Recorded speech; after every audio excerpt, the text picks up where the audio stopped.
Hi, my name is Natalie, and today I'm going to be talking about chivalry and Dalinar from The Way of Kings.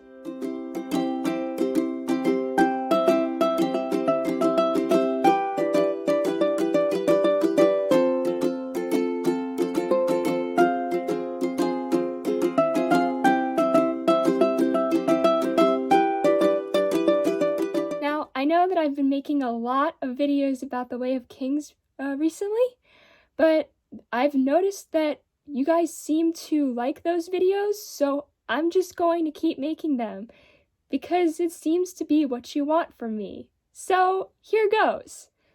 I recently have been digging more into the medieval era and knights and chivalry.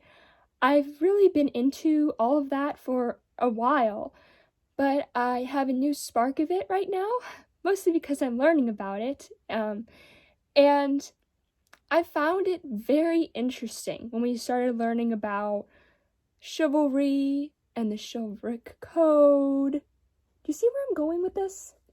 In The Way of Kings, we constantly keep hearing about a code that Dalinar follows. Now, if you're here and you have no idea what I'm talking about, let me tell you just a little bit about Dalinar Dalinar is one of the main three narrators of The Way of Kings, along with Kaladin and Shallan.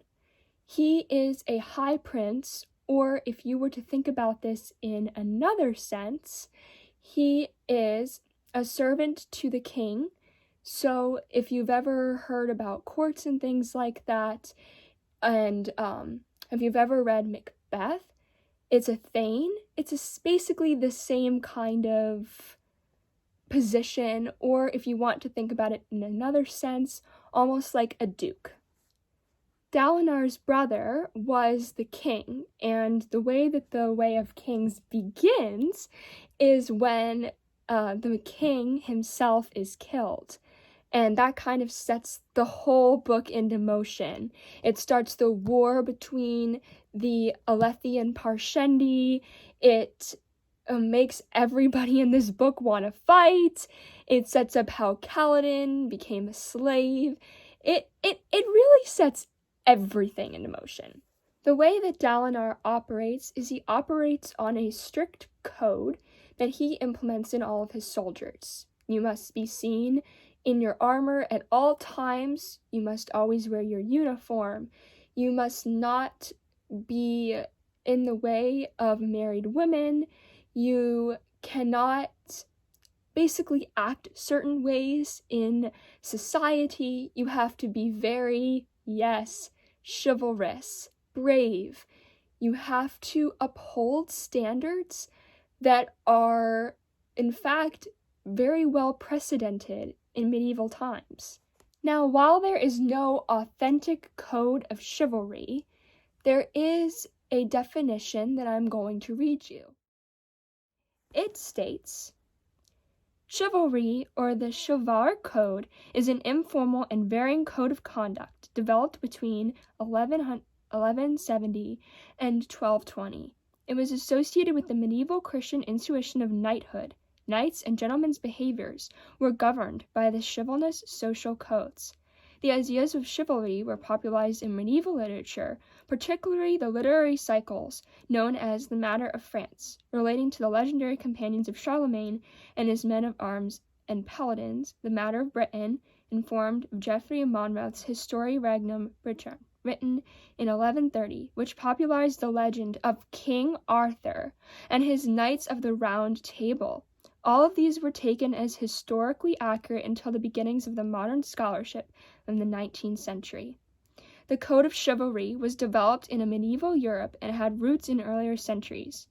It has arose as the column empire from the idealism of cavalrymen involving military bravery, individual training, and service of others, especially in Francia, among horse soldiers in Charlemagne's cavalry.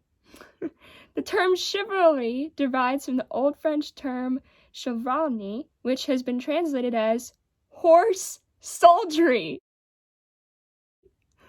Do you see where I'm going with this?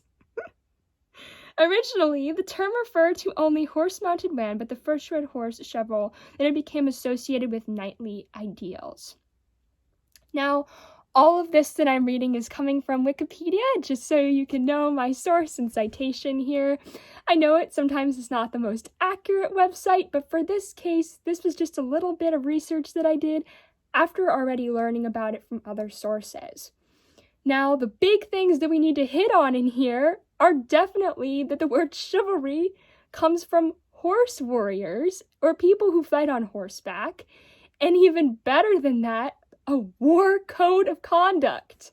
Think about it, everyone. What is the main plot in The Way of Kings? If you haven't seen my non-spoiler review, I suggest you go watch it really fast, or just listen to this next part here, even though that video will probably sum up it a little bit better.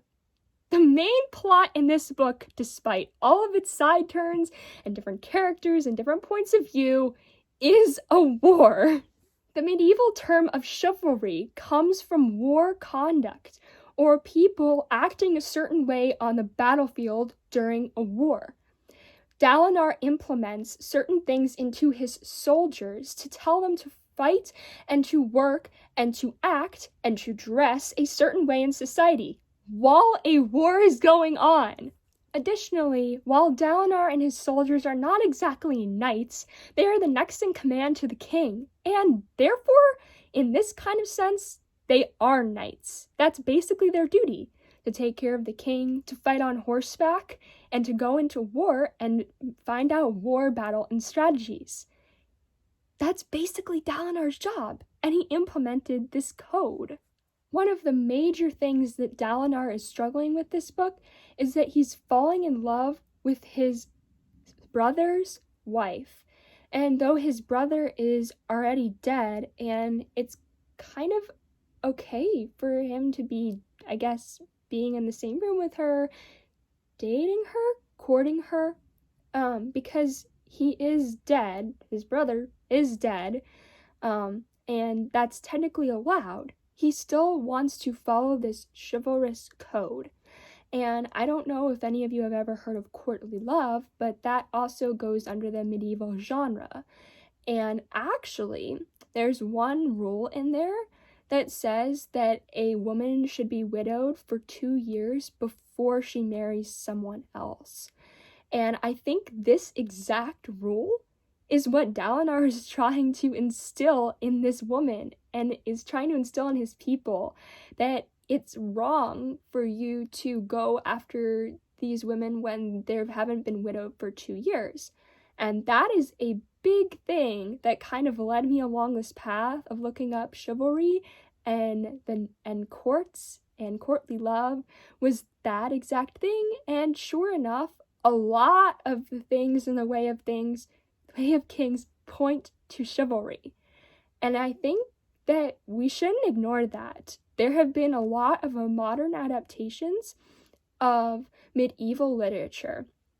Basically, they take the ideas and the common themes, such as chivalry and courtly love, and bring them to light in more contemporary works, such as The Way of Kings, which was just published a few years ago, along with its predecessors and the new one coming out. Yay!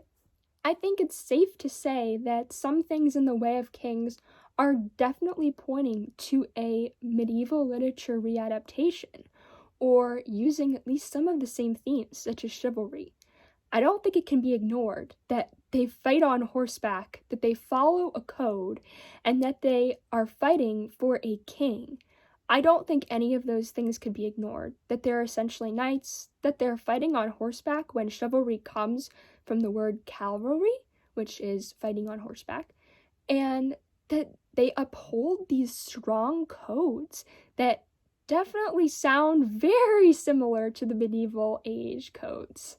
So I hope you enjoyed this little history kind of video, and I hope it'll make you think more critically about the things that you read, and really what the main themes and kind of what the author is trying to bring in each of these literary works.